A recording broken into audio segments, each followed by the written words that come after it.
Bueno, yo me voy que no hablo. Muy bien. Pues entonces mejor allí, ¿no? Mejor, creo que sí. Mira, ya se ha quitado.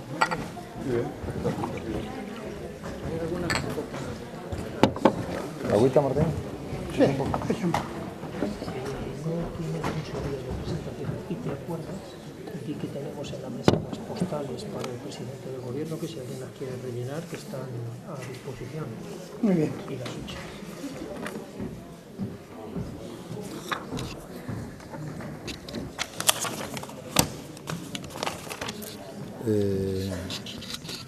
¿Esto se queda por aquí? Eso es para, sí, para hablar.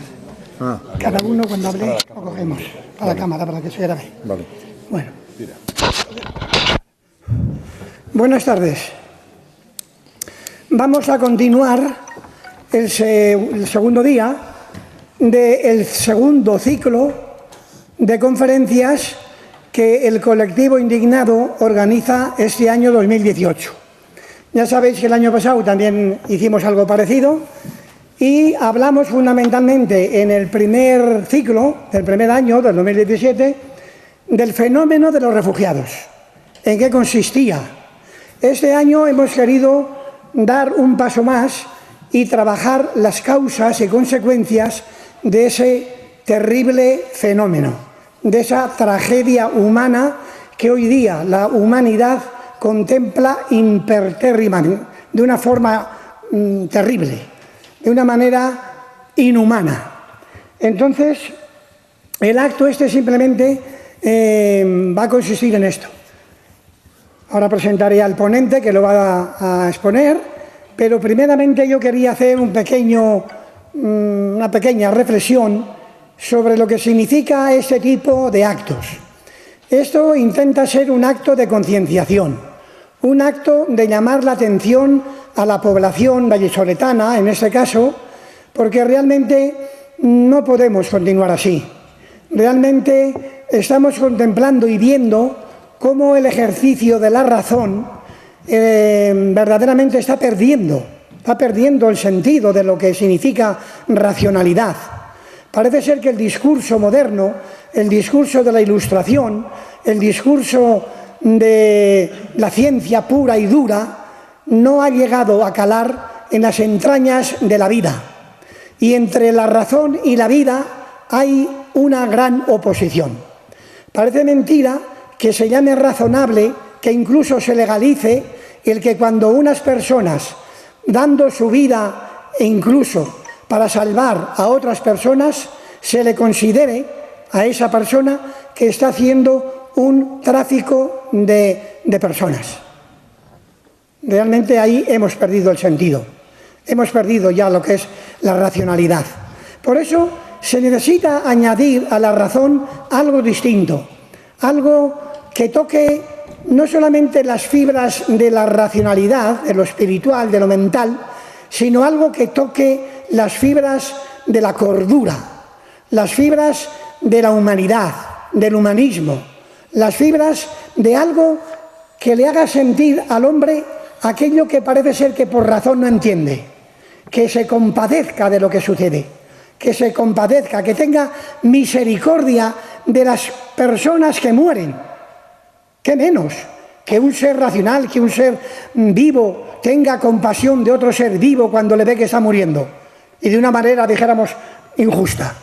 Pues ahí hay que tocar un poco la fibra para ver si realmente el discurso se arregla, a ver si realmente las leyes se ponen en su lugar que le corresponde, en el lugar de lo racional verdaderamente. Pues bien, esto es lo que intenta promover este tipo de conferencias, este ciclo de conferencias que estamos ahora siguiendo en el segundo día, etc. Y una vez dicho esto, pues yo quería presentar al ponente. El ponente es Jesús Núñez, economista, codirector del Instituto de Estudios sobre Conflictos y Acción Humanitaria en Madrid, especialista en temas de seguridad, construcción de la paz y prevención de conflictos, con especial atención al mundo árabo-musulmán. Precisamente hace poco ha publicado un libro sobre el Daesh, un libro que hubiéramos querido tener aquí, pero que no ha sido posible traerlo. Profesor de la Universidad Pontificia de Comillas, presidente del Comité Español de la Agencia de Naciones Unidas para los Refugiados Palestinos, colaborador en diferentes medios de prensa escrita. Hace poco le hicieron una entrevista en televisión precisamente para presentar este libro al que acabo de aludir. También contaremos, y estamos contando, con la presencia de Rodrigo del Pozo, a mi derecha, que nos explicará la campaña La guerra empieza aquí, una valiente iniciativa ciudadana que nos recuerda que las bombas se fabrican en Europa, aquí cerquita, en Burgos, por ejemplo, y que después terminan matando.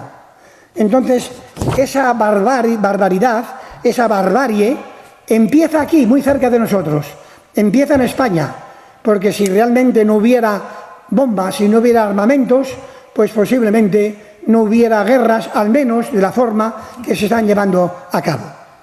Pues bien, quiero también deciros que ahí en esa mesita hay unas camisetas y también hay unas postales que hicimos hace tiempo en otra movida que realizó el propio colectivo Indignado.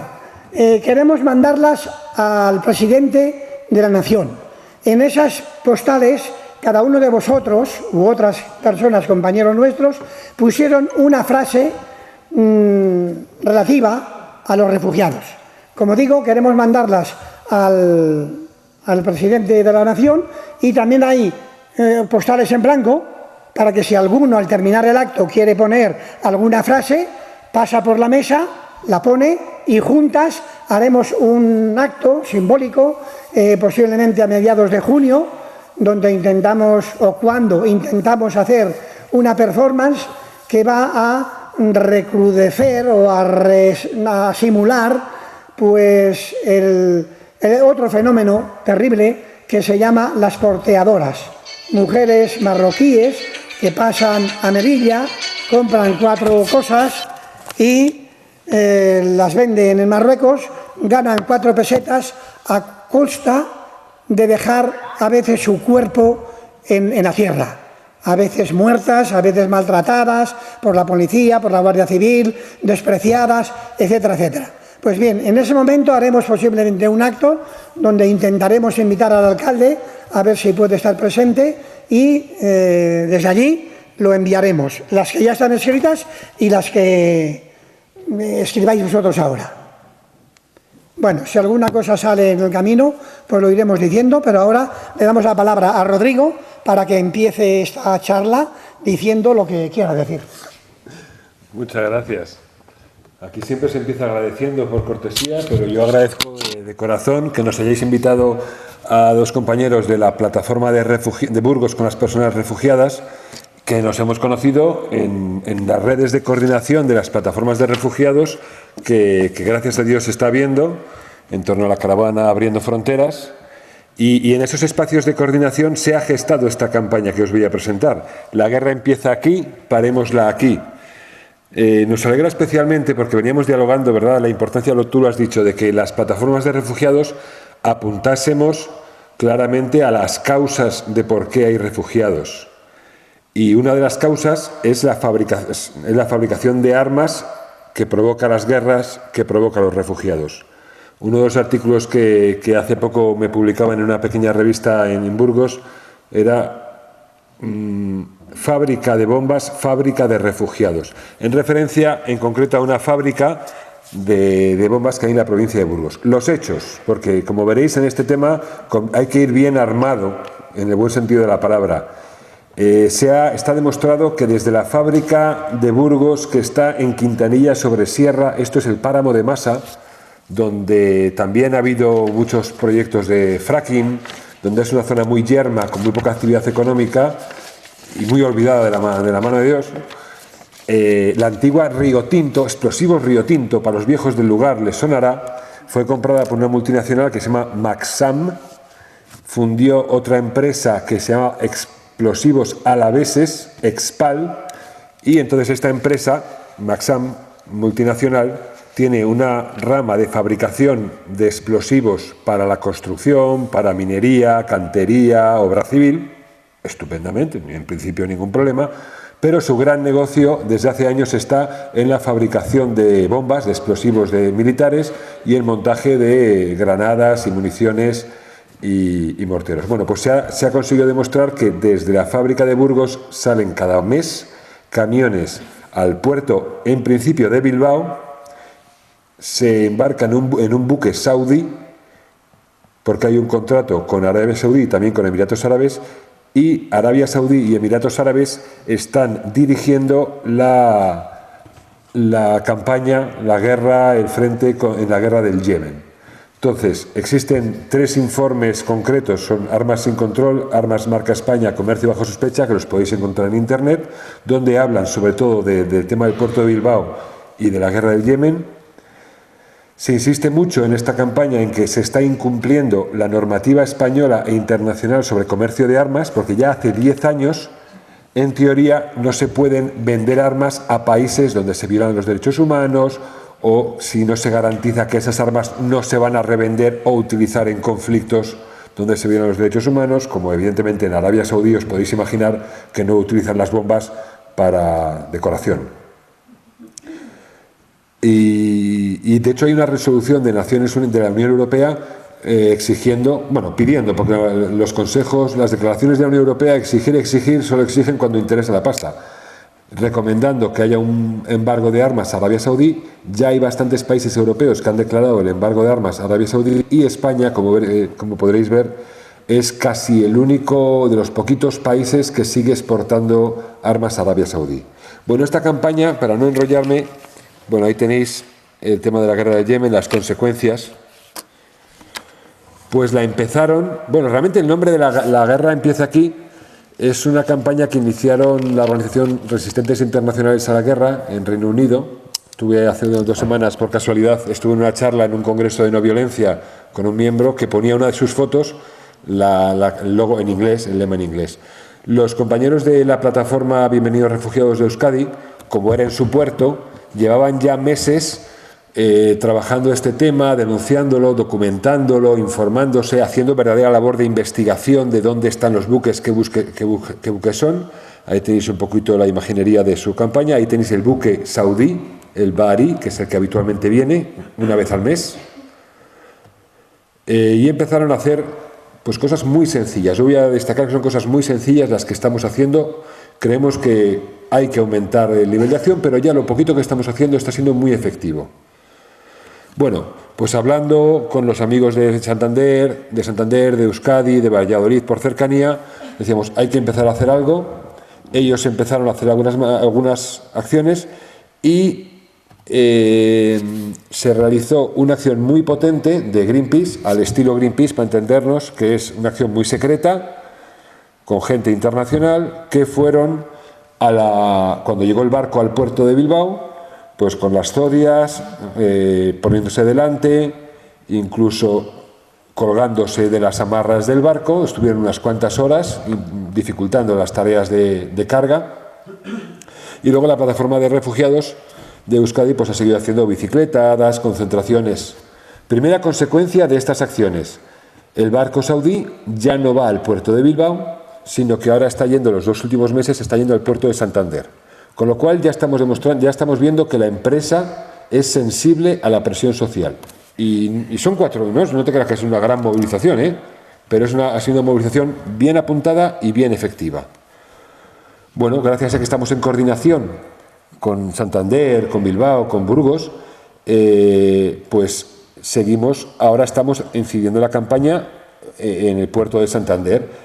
Hay compañeros que están siguiendo con los sistemas de seguimiento de barcos por dónde va el buque saudí, cuándo va a llegar, para coordinar las acciones. A pesar de que, como aquí casi no se ve, pero están cometiendo otra ilegalidad, que es apagar el sistema de balizamiento del buque, que está prohibido por seguridad marítima, cambiar la fecha de llegada y el lugar de llegada. O sea, se les está permitiendo mentir para que no se sepa dónde van a llegar y cuándo van a llegar, pero aún así hay gente vigilando en el puerto con una gran labor de colaboración. Pues de un día para otro resulta que va a Santander. Rápidamente, por teléfono, los compañeros de Santander hacen una primera acción de llegada, de bienvenida del buque, que la tenéis ahí, en Santander, y fueron algunos de Euskadi a apoyarlos. Hicieron también concentraciones, como veis, no mucha gente. En Santander pues se mueven lo que mueven, porque es verdad que el tema de los refugiados ha bajado mucho.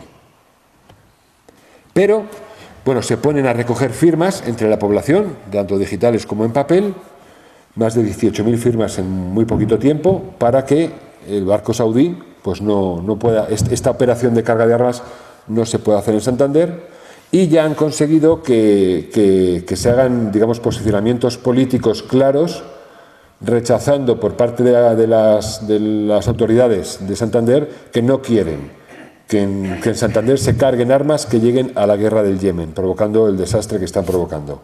No quiero entrar en muchos detalles porque luego la charla de fondo sobre el tema de armas y las consecuencias la va a dar él. Simplemente me quiero enfocar en una pequeña campaña concreta.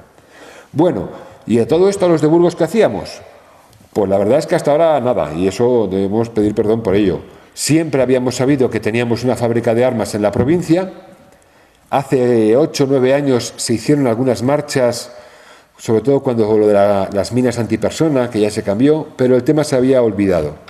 Pues nos despertamos el 7 de enero con un titular en el Diario de Burgos en portada y 2 páginas dentro. El Diario de Burgos, para que os hagáis una idea, de izquierdoso no tiene nada, sino más bien todo lo contrario. Y la gran sorpresa es que en portada sacaba que Burgos se erige como la primera exportadora de armas de España. Claro, esto nos dio en el hígado a muchos, porque no sabíamos si era un reconocimiento de vergüenza o un sacar pecho. Evidentemente, fundamentalmente, había una intención de sacar pecho, pero el periodista que planteó esta investigación y la publicó tenía la intención de generar el debate, aunque está redactado en plan sacar pecho. ¿Por qué? Porque luego si ves la información que él aporta, aquí se ve, perdóname un poquito mal porque es una foto del periódico, demuestra claramente que el principal cliente es esta estadística hecha con misiles, es Arabia Saudí, Emiratos Árabes y todos los países, Turquía, Irak, países donde se violan los derechos humanos. Y en los datos que da en el artículo, pues refleja que hay una guerra en Yemen, que van a Arabia Saudí, que bueno, que en teoría cumplen la legislación, pero bueno, está por demostrar. Luego puedo aclarar, no quiero entrar en temas de legislación, pero vamos, para el turno de preguntas. ¿De dónde vienen estas armas? Pues de este pueblito, Quintanilla sobre Sierra. De Quintanilla sobre Sierra hay una carreterita que sale por aquí. ¿Seguís el cursor? Estos son como 5 kilómetros. Esto es un erial, no hay nada. Y es unas instalaciones que yo no sé por qué esta foto está tan cortada, pero para que os hagáis idea, las instalaciones de la empresa son gigantescas, ¿vale? Estos son kilómetros a la redonda, ¿vale? Nos fuimos con unos estudiantes periodistas de investigación que están haciendo una labor muy interesante a fotografiar. En principio pensamos que no nos íbamos a poder acercar porque la empresa ya ha privatizado esta carretera. Esta carretera ya es de uso particular. Lo que pasa es que aprovechamos, nos colamos un poco y estuvimos haciendo fotos, ¿veis? Esta es Maxam, que es el nombre de la empresa. Aquí se ve muy mal, pero bueno, las fotos del profesional son mejores. Bueno, entonces, ¿qué empezamos a hacer? Lo primero que hicimos fue provocar que se genera un debate en la Diputación Provincial de Burgos. Está en la provincia, pues que los políticos de la provincia digan qué opinan sobre este tema. Y la propuesta al final se presentó muy afilada, casi demasiado afilada. No se planteaba el tema de fondo, sino simplemente se pedía que la Diputación se pronunciase para que pidiese al Gobierno central que investigase si se estaba o no incumpliendo la ley, porque a todas luces y todos los indicios indican que se están vendiendo armas a Arabia Saudí que terminan en el Yemen, y eso, ¿cómo es posible que se haga, ¿no? Entonces, algunas personas nos hicimos presentes en ese pleno denunciando que la guerra empieza aquí, parémosla aquí, para darle un poquito de presencia cívica a esa acción. Fue muy significativo porque PP y Ciudadanos claramente dijeron, estaban muy molestos, que qué pintaba eso en la Diputación, que la Diputación estaba para hablar de caminos y carreteras y arreglar caminos vecinales y municipales, y que eso no, que retiraran la moción, que estaban demonizando a la pobre empresa, que la empresa estaba provocando muchos empleos en Burgos y dando mucho hincapié, y que si había una prueba legal que fueran al juzgado, y si no, que no lo trajeran aquí. Pero el PSOE fue más hipócrita, en mi opinión particular, porque se soltó un discurso de que nosotros estamos en contra del tráfico de armas y hemos hecho en Madrid, en el Congreso, propuestas para controlarlo, pero no quiero que se mencione Burgos. Si retiráis toda la mención a Burgos en la propuesta, la apoyamos. ¿Por qué no quería que se mencionase Burgos? Porque una cosa es tener el discurso grandilocuente de qué pena nos dan el tráfico de armas y otra cosa es decirle a los burgaleses, oye, y cuando nosotros nos beneficiamos de ello, también en esos casos hay que pararlo, hay que ponerse en contra, a pesar de que ganemos menos dinero o a pesar de que haya que plantear, como estamos intentando plantear, una respuesta al problema de los trabajadores, efectivamente, que hay en la fábrica militar, que son aparentemente entre 300 y 400. ¿De acuerdo? Voy terminando. Más cositas que hemos hecho.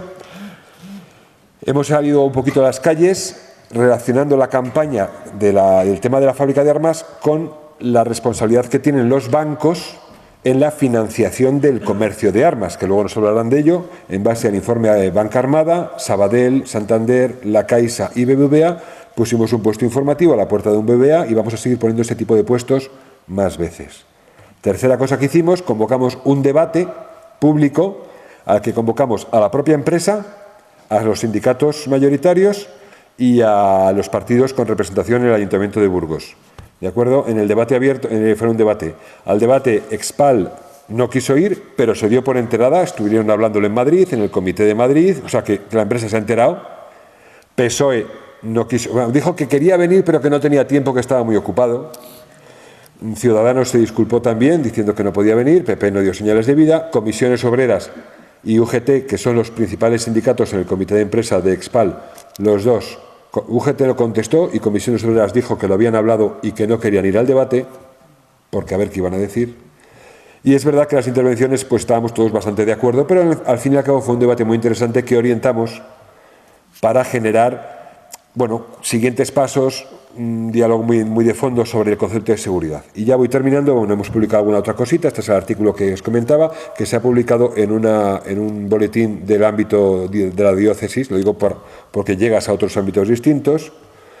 Y lo próximo que tenemos es una charla de Ignacio Robles, que es el bombero que se negó a colaborar en las labores de carga de este armamento en el puerto de Bilbao. Además fue una cosa muy improvisada porque vio que eran armas, que eran mogollón de contenedores y dijo, ¿y esto qué es? Estos son armas. Y dijo, él debe pertenecer a Greenpeace. Dijo, mira, yo no puedo hacer esto. Mira, a ver qué hacéis. Le cubrieron, pero le han expedientado. Y entonces esa labor de expedientarle, bueno, ha provocado una bola, le están llamando de todas partes. El día 10 estuvo hablando en Bruselas y bueno, y vamos a traerle a Burgos porque es un gran ejemplo de que todos podemos hacer algo. Y luego también en Santander vamos a ir a comentar este tema con los compañeros de la Plataforma de Refugiados. Muchas gracias. Muy bien.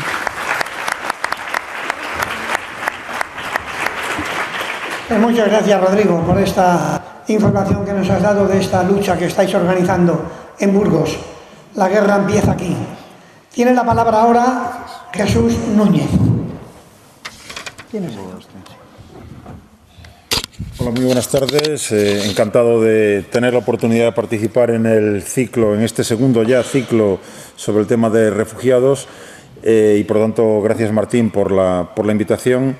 Y creo que hemos empezado como teníamos que hacerlo, en el sentido de que, dado que el panorama que yo pueda presentar es un panorama que a veces describo como azul oscuro casi negro, aprovechando el título de una película, creo que conviene que inicialmente veamos que, a pesar de que el panorama que yo pueda plantear, ya digo, tiene ese tono sombrío, hay cosas que nos tocan muy de cerca y hay cosas que están a nuestro alcance, tanto como ciudadanos como consumidores, y en una sociedad desarrollada como la que estamos, creo que ahí viene bien tener eso en perspectiva para no caer en la pasividad o en la indiferencia.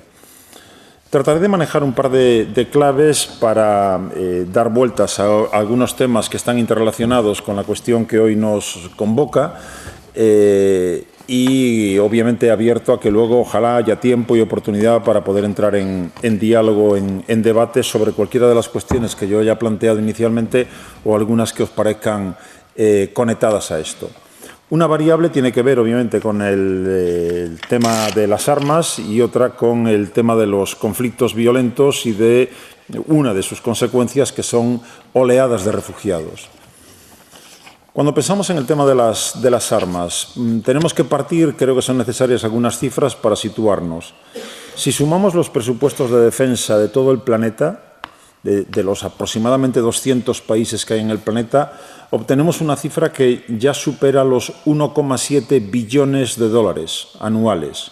1,7 billones españoles. Quiero decir que no son los billion anglosajones, sino 1.700.000 millones de dólares dedica el planeta, el conjunto de los gobiernos del planeta, a la defensa. Y está creciendo la cifra de manera ya sostenida en estos últimos años, en mitad, por otro lado, de una crisis como la que estamos sufriendo a escala global. Recuerdo que el PIB español, la 12ª o 13ª economía del planeta, está rondando los 1,2 billones. Por lo tanto, el mundo gasta en defensa más de lo que genera en bienes y servicios una economía como la española. Eso nos puede dar una idea para poder comparar al menos. De esa cantidad, hay un país que se llama Estados Unidos que él solo absorbe prácticamente el 45% de todo el gasto militar mundial. Por lo tanto, todos los demás estamos por detrás. Si sumamos, por ejemplo, lo que la Unión Europea, el conjunto de los 28 países, de momento seguimos siendo 28, por lo tanto incluye a Gran Bretaña, emplean en cada año en defensa, estamos alrededor de los 200.000 millones de euros. Por tanto, 230, 240.000 millones de dólares, si seguimos manejando la misma moneda. Claro, si comparamos eso con la ayuda al desarrollo, por ejemplo, que está en torno a los 100.000 millones de dólares, pues ya vemos que ahí se nos plantean ciertas imágenes chocantes sobre dónde estamos poniendo el esfuerzo principal, si en prevenir que algo ocurra, y para eso la ayuda al desarrollo, entre otras cosas, sirve, no es la única, no es la más importante, el comercio justo es mucho más importante, pero algo nos dice sobre eso. La Unión Europea emplea alrededor de unos 300.000 millones de euros cada año en subvenciones a los productos agrícolas de los propios países miembros. Digo porque esto también tiene consecuencias cuando a otros países no se les deja participar en el mercado internacional en condiciones de igualdad con sus propios productos, en la medida que estas subvenciones que nosotros aquí dentro de la Unión Europea aplicamos condenan a esos países a quedarse fuera y, por lo tanto, a ser países empobrecidos año tras año. Bien, en ese contexto es en uno de los pocos en los que España, más allá del turismo, que siempre salimos el segundo o el tercero, una de las pocas cosas en las que España aparece siempre entre los 10 primeros. España, cuando hablamos de comercio de armas, no de presupuesto de defensa, ¿de acuerdo?, sino de comercio de armas, España aparece siempre entre el sexto, séptimo lugar a nivel mundial como exportador mundial de armas. Y llevamos años en esa situación. Y España actúa en este contexto igual que actúan todos los demás países de la Unión Europea y de fuera de la Unión Europea. Y el principio fundamental que tenemos que tener muy en cuenta cuando hablamos de comercio de armas es tan simple como, si no lo vendo yo, lo vas a vender tú. Por lo tanto, mejor lo vendo yo, porque así tengo garantizado un determinado nivel de industria de defensa, tengo garantizado un determinado nivel de empleo, de desarrollo tecnológico, etcétera, etcétera. Y, por lo tanto, tenemos que buscar la manera, todos los países, ya digo, Unión Europea, Estados Unidos y tantos otros, en el mejor de los casos, ya no digo Rusia, no digo China, lo que buscan es alguna vía de escape que le permita atender a ese principio, aunque aparentemente haya límites a esa actividad comercial. El principal, evidentemente, también dentro del ámbito del comercio de armas es Estados Unidos. Estados Unidos y la Unión Soviética eran los principales. Se repartían prácticamente el 40% del mercado mundial de armas cuando existía la Unión Soviética. Cuando implosiona la Unión Soviética en el año 91, prácticamente todo lo que pierde Moscú lo acaba ganando Washington. De tal forma que hoy Rusia no ha recuperado aquella posición de los soviéticos, pero sigue siendo uno de los 5 primeros vendedores de armas a nivel mundial y, desde luego, Estados Unidos es el que más ha podido aprovechar el hueco dejado por la Unión Soviética. Y a su lado, y no es ninguna casualidad, evidentemente están Francia y Gran Bretaña. Por lo tanto, estoy citando a los 5 países que tienen asiento permanente en el Consejo de Seguridad de la ONU y que tienen derecho de veto en el Consejo de Seguridad de la ONU. Es decir, si esos 5 países, que son los responsables de prácticamente el 85% de todo el comercio mundial de armas, quisieran que esto del comercio de las armas estuviese bien regulado, hace mucho tiempo que ya tendríamos eso resuelto. Luego tenemos que entender claramente que es que no hay tal voluntad, no hay tal deseo. ¿Por qué? Porque estamos buscando vías de escape para mantener algo, es uno de los principales negocios a nivel mundial, y algo, intento no irme al extremo, algo que tenemos que tener en cuenta también. Todo Estado tiene derecho a su defensa. Y con esa idea en mente, tenemos que entender que en el mundo real en el que vivimos es necesaria una industria de defensa para atender a las necesidades de defensa que tenga un país, lo cual no excusa que luego se hagan cosas aparte, evidentemente. ¿En qué contexto estamos en cuanto a instrumentos para poder controlar ese comercio de armas tan delicado y con consecuencias tan peligrosas? A nivel global, a nivel planetario, desde diciembre, concretamente el día de Nochebuena, de diciembre del año 2014, tenemos el Tratado de Comercio de Armas. Es decir, por fin, después de una campaña, y eso es también algo que hay que añadir a campañas como la que nos ha comentado Rodrigo, después de una campaña iniciada por organizaciones de la sociedad civil, se consiguió que la ONU acabase asumiendo el proceso de poner en marcha una negociación de un Tratado de Comercio de Armas. Fijaos, el Tratado de Armas Nucleares o la Convención de Armas Químicas o Biológicas busca prohibir esas armas. El Tratado de Comercio de Armas no busca prohibir esas armas, busca regular su comercio. Es decir, asume que son necesarias armas para la defensa y a partir de ahí lo que pretende, el límite de su ambición, es a ver si conseguimos regular el comercio para que efectivamente no se vendan a quien no se tienen que vender o que se cumplan determinados criterios. Se consigue finalmente, por lo tanto, a partir de la movilización de la sociedad civil internacional, se consigue que la ONU asuma ese tratado. Un tratado que hoy ya alrededor de unos 160 países han firmado y ratificado. No Estados Unidos, por poner un ejemplo. No China, por poner un ejemplo. ¿De acuerdo? Pero otros lo han firmado y lo han ratificado. España, por ejemplo. En el marco de la Unión Europea tenemos una posición común. Una posición común que es vinculante. Inicialmente, si nos vamos años atrás, era, por decirlo así, un marco de referencia voluntario, que se podía seguir o no seguir, ya es un instrumento vinculante. Tan es así que, bajo inmediatamente el caso español, en España tenemos una ley de comercio de armas, la Ley 53/2007. Es decir, ahora mismo, hace una década, contamos con una ley de comercio de armas que asume, en su artículo 8º, asume la posición común de la Unión Europea. Es decir, identifica los criterios por los cuales debe guiarse España cuando autoriza o no autoriza una operación de venta de armas. Y esos 8 criterios, ese artículo 8 establece entre esos criterios, por lo tanto, y antes lo mencionaba Rodrigo, no se puede vender a alguien que viola sistemáticamente derechos humanos, no se puede vender a alguien que lo va a utilizar contra población civil desprotegida, o no se puede vender a un país que está en conflicto activo en ese momento, y así otros criterios. Cuando terminan esos criterios, punto y aparte, pero obviamente nos reservamos el derecho de vender a quien sea, cuando sea y como sea, si eso es de interés para la seguridad nacional. Pues ya está. Quiero decir que formalmente, aunque en el lenguaje coloquial lo usamos, no es ilegal esa venta, aunque se le venda a Arabia Saudí. Para eso está puesto en el texto la cláusula que acabo de decir. Si por intereses de seguridad nacional me interesa que la operación vaya adelante, me da igual todos los criterios anteriores. Pues en eso estamos. Echa la ley, echa la trampa, por decirlo así. Por lo tanto, esa es la situación real en la que nos encontramos. Desde hace unos cuantos años, y durante varios años en este lapso de tiempo que tengo en mente, es decir, últimos 12 años, el instituto que yo codirijo, el Instituto de Estudios sobre Conflictos y Acción Humanitaria, por encargo de Greenpeace, Amnistía Internacional, Intermon Oxfam y la Fundación para la Paz, elaborábamos el llamado contrainforme de armas. Es decir, cada 6 meses la Secretaría de Comercio va al Parlamento y dice: en los últimos 6 meses España ha vendido tales armas. Lo único que hacíamos nosotros, que no teníamos capacidad, obviamente, para ir a fuentes primarias y ver efectivamente cada buque, cada fábrica lo que hacía, era tomar la ley, la 53/2007, ver a quién se había vendido y destacar las paradojas chocantes de cómo es que ha vendido usted a tal país cuando, según el criterio de su artículo 8º, no debería venderle.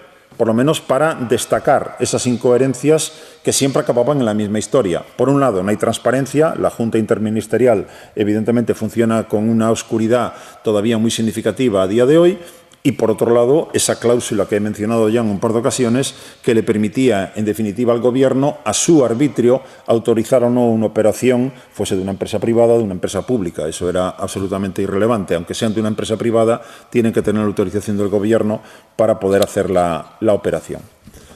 Luego, en ese ámbito concreto, ya digo, nos encontramos en una situación muy insatisfactoria, porque, en definitiva, ninguno de los instrumentos creados hasta ahora han permitido una regulación estricta en función de esos criterios que se han ido elaborando para evitar que finalmente las armas lleguen a donde no tienen que llegar. España, además, no tiene reparo en reconocer que no tiene sistema elaborado para certificar el último destino. Uno de los problemas que nos preocupa siempre es: yo se lo vendo a usted, pero no sé si se lo queda a usted o se lo pasa a otro. Una de las cosas que siempre nos ha chocado en España, veréis, España, ya digo, aparece el 7º ahora mismo, por lo tanto parecería que es muy importante en cuanto a volumen. La inmensa mayor parte de lo que España vende ahí fuera no se le vende a países que nos pueden preocupar más. Es algo que creo que necesita una mínima explicación. Al final, por ejemplo, los Eurofighter o los aviones de transporte estratégico A400M Airbus se ensamblan en España. Por lo tanto, aparece como una operación de exportación española, aunque la mayor parte de ello se ha construido en otras factorías de otros países de la Unión Europea. Eso coloca a España en una posición muy llamativa. No es eso incluso lo que más me preocupa, porque ese avión A400M no se le vende a Arabia Saudí, y si se le vende, no lo va a utilizar directamente en la guerra de Yemen contra población civil. Donde España, de una manera menos llamativa, está tradicionalmente actuando es en munición, bombas y explosivos. A lo mejor yo, España, no le he vendido el fusil, pero soy yo el que le vende la munición. ¿De acuerdo? Y eso es menos llamativo. Son contratos menores comparado con vender un avión A400M. Luego, eso es, ya digo, una zona más gris, si se quiere, menos de titulares de prensa, pero que es una cuestión preocupante. Lo llevo a un país concreto. Durante muchos años veíamos continuamente cómo España vendía mucho a Ghana. Ghana. ¿Qué le vendía? Armas de tiro deportivo. Y dice, bueno, pues será que a los ganeses le encanta el tiro al plato y les vendemos todos los años. No, sabíamos de sobra que Ghana era un punto intermedio para desde ahí alimentar a todas las milicias de todos los grupos armados que se movían y se mueven en República Centroafricana, en República Democrática del Congo y en tantos otros lugares. Pero la licencia era de tiro deportivo. ¿De acuerdo? Y el arma podía ser calificada como de tiro deportivo porque las categorías no siempre quedan muy definidas. De hecho, cuando uno mira las estadísticas de la Secretaría de Estado, hay categorías muy ambiguas, muy difusas. No está diciendo el misil tierra-aire S-200, no. Y por lo tanto, no siempre sabes lo que hay detrás de ese nombre formal, administrativo. Todo eso, como digo, obviamente resulta inquietante en la medida que con esas armas se mata. Es evidente en cualquier caso, lo digo para no dejarnos ir al extremo, es evidente que aunque desaparecieran las armas, no desaparecería la violencia si no trabajamos las mentes. Lo digo por aquello, para no olvidarlo. ¿Recordáis cómo empezó todo esto? ¿Recordáis cuál es la primera muerte violenta que ha habido en la historia de la humanidad, según la leyenda que nos contaron? Caín mató a Abel. No lo mató con un misil tierra-aire, no lo mató con una ametralladora. Lo mató con la quijada de un burro. Hay que tener muchas ganas de matar a tu hermano para ver un arma en una quijada de un burro. ¿De acuerdo? Luego la cuestión no es solamente no fabricar misiles, no fabricar carros de combate. La cuestión es trabajar la cabeza, trabajar mentes y corazones. Es decir, resolver pacíficamente los conflictos que se nos presentan. Ese es el trabajo fundamental de la construcción de la paz. No es la desaparición del conflicto. Es resolver el conflicto por vías no violentas, que no es la misma tarea. Y por lo tanto, ya digo, yo parto de la idea, sé que resulta más fácil decir, pues abajo los ejércitos, abajo la industria de defensa, yo en el mundo en el que me toca vivir, asumo que son necesarios todavía, no sé por cuánto tiempo, por cuánto tiempo los ejércitos. Asumo que es necesaria una industria de defensa. Regulémosla. Se trata de regularla. Para mí, y con la aspiración, obviamente, de que desaparezca algún día esa maquinaria, esa necesidad. Y, por lo tanto, si algo tiene sentido de ese refranero tan para todo, el refranero español vale para blanco y para negro, lo demás vale prevenir que curar, es evidentemente el principal en este tema. ¿Qué estamos poniendo en la prevención para no tener que estar luego en una actitud reactiva tratando de reducir o de eliminar una violencia que ya ha estallado por razones sociales, políticas o económicas, como ocurre en tantos lugares del planeta? Bien, en ese contexto, y lo dejaría ahí por un momento intentando ligarlo luego al final, me iría con otra variable. En este planeta vivimos actualmente 7.400 millones de personas. Vuelvo otra vez a las cifras para conectarlo con el tema de refugiados. 7.400 millones de personas. Según la Oficina de Población de la ONU, hay 250 millones de personas en este planeta que residen permanentemente en un país distinto al de origen. 250 millones de personas. De 7.400 no llega ni al 3% de la población mundial. Lo digo para que cuando nos acercamos a este tema, lo de aquí no cabe nadie, esto es una invasión, se llevan por delante todo. Evidentemente hay zonas más sensibles o menos sensibles, pero a escala planetaria, 250 millones son 250 millones. De esos 250 millones, nos dice el Alto Comisionado de las Naciones Unidas para los Refugiados, con datos del pasado año, que hay 65,6 millones de personas refugiadas y desplazadas, del conjunto de los 250. Eso quiere decir que el resto son migrantes de naturaleza socioeconómica. Luego ahí tendríamos, en esa cifra de 250 millones, 190 millones serían migrantes de naturaleza socioeconómica y los otros 65 millones que he mencionado serían refugiados y desplazados, producidos como consecuencia directa, en la inmensa mayoría de los casos, de conflictos violentos, de guerras. La agenda se nos va complicando cada vez más y ya en el ciclo se ha hablado de cuestiones medioambientales y cada vez vamos viendo la existencia de esa figura de refugiados medioambientales, que en buena medida están también conectados en muchos casos con conflictos violentos. Hablamos de sobreexplotación de recursos, por lo tanto hablamos de lucha por el control de los recursos escasos. Y recursos escasos pueden ser diamantes de sangre, pero también pueden ser maderas preciosas o también puede ser agua o tantas otras cosas. Tenemos unos 260 ríos internacionales en el mundo, es decir, compartidos por 2 o más países. Tenemos, por lo tanto, 260 factores belígenos en el mundo. Porque si no encontramos fórmulas de gestión común de ese agua escasa cada vez más, pues evidentemente eso es un factor belígeno que puede derivar en violencia para intentar controlar ese recurso. Y hablo de agua, no de oro, de diamantes o de petróleo. Por lo tanto, ya digo, cuando hablamos de refugiados es difícil hacer una distinción estricta, precisa, entre los que son solo por violencia armada, solo por cuestiones medioambientales, solo por razones socioeconómicas, en fin. Creo que necesariamente tenemos que tratar en su conjunto la realidad de esos 250 millones de personas que por una razón o por otra han tenido que salir de sus casas.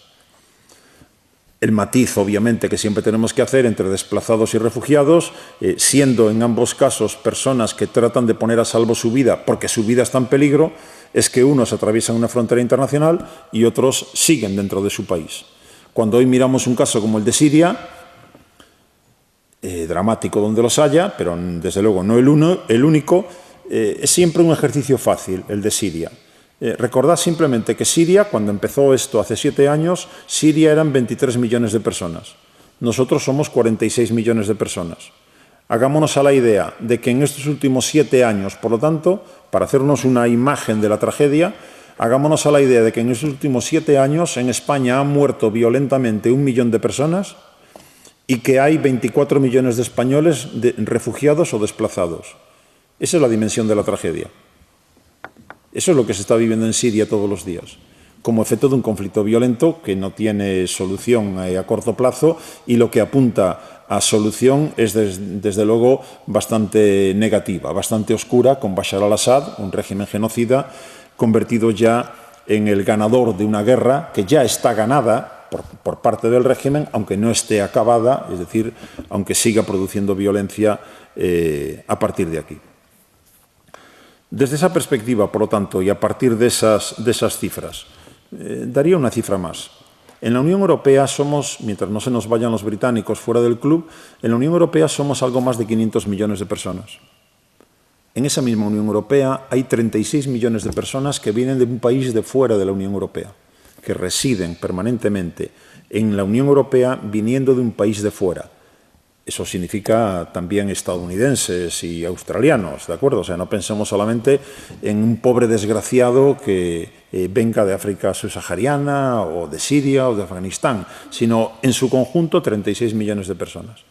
Lo digo también otra vez por eso que se nos plantea a veces en algunos discursos ya no solo populistas y demagógicos, sino directamente xenófobos y racistas, de otra vez lo mismo, nos invaden, nos quitan lo que es nuestro, aquí no cabe nadie más. Lo planteo a veces de esa manera. ¿Tan tontos somos los 500 millones para que 36 millones se nos lleven por delante? O sea, si lo tenemos que plantear en esos términos.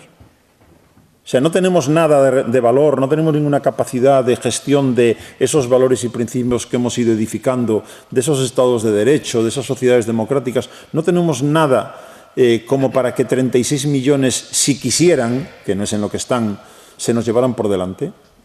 Es que es algo que ya desmonta el discurso de ese principio. Y sin embargo es un discurso que está encontrando eco en muchos casos. Ahí tenemos Frente Nacional, Alternativa para Alemania, Amanecer Dorado, UKIP, Nuevos Finlandeses, en fin, un grupo de actores políticos que están alimentando ese discurso y que desgraciadamente están recogiendo cada vez apoyos más significativos.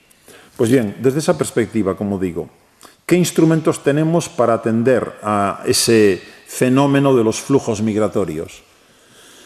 Y específicamente para el tema de los refugiados. Lo he citado antes, el ACNUR, el Alto Comisionado de las Naciones Unidas para los Refugiados.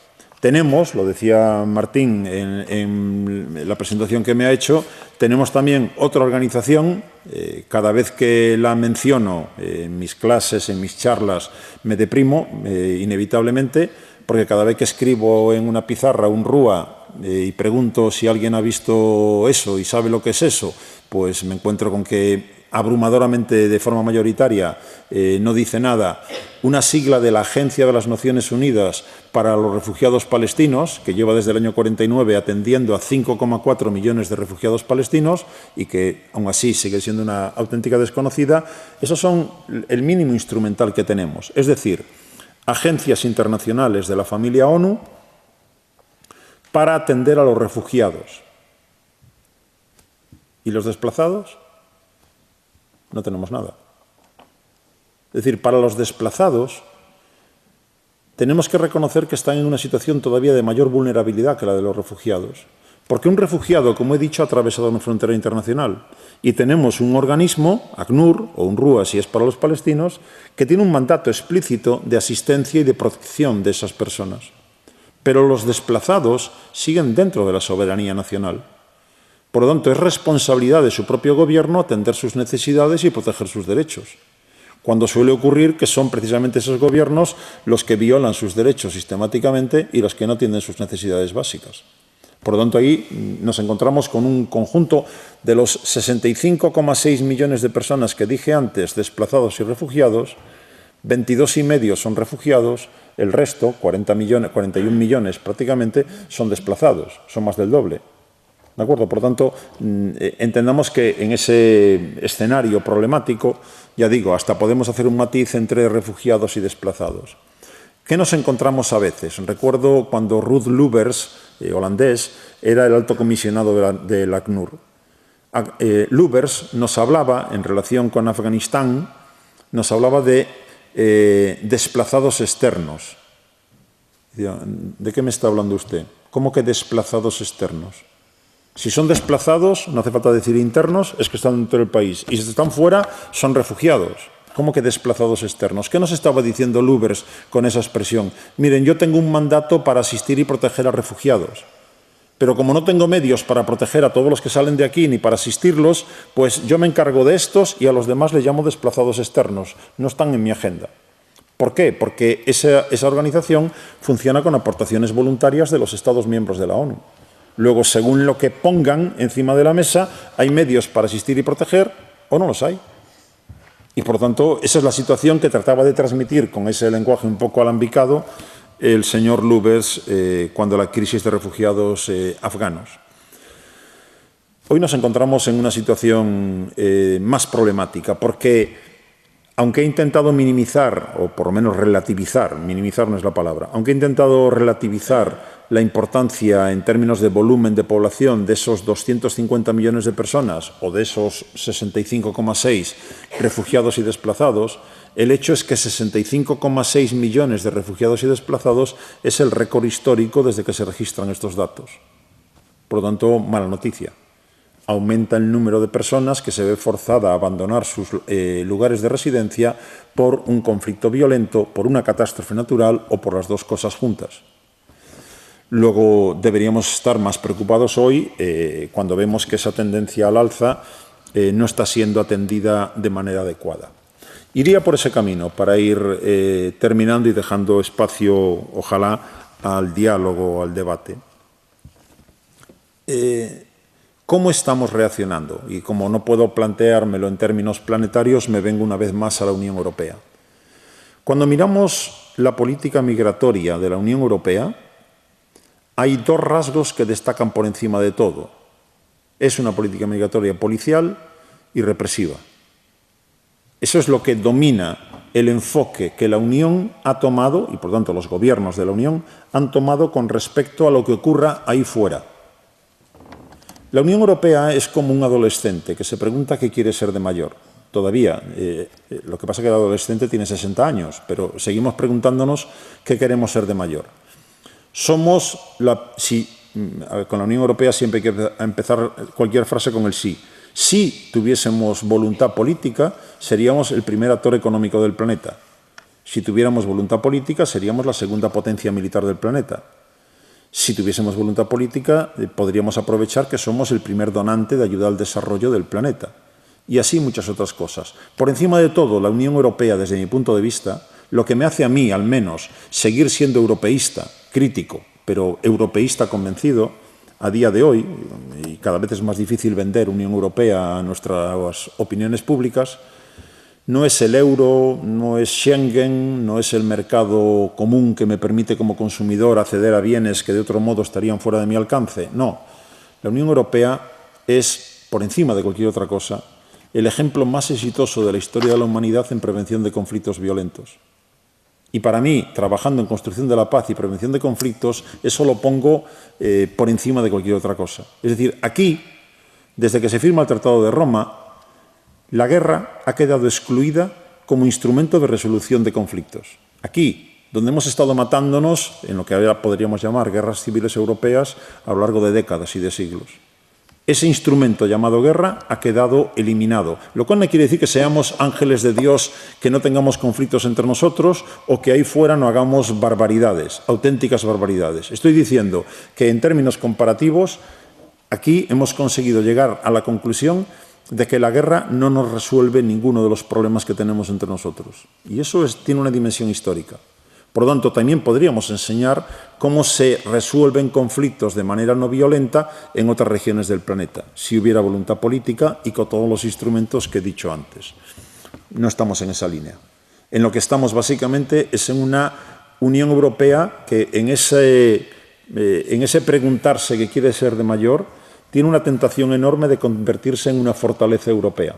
Es decir, blindarnos con respecto a lo que ocurra fuera de nuestra casa, perfeccionar nuestro modelo de bienestar y perfeccionar nuestro modelo de seguridad. Somos los más privilegiados del planeta en términos de bienestar y en términos de seguridad, y a partir de ahí, como digo, blindarnos con respecto a lo que ocurra ahí fuera y que se maten hasta que se aburran.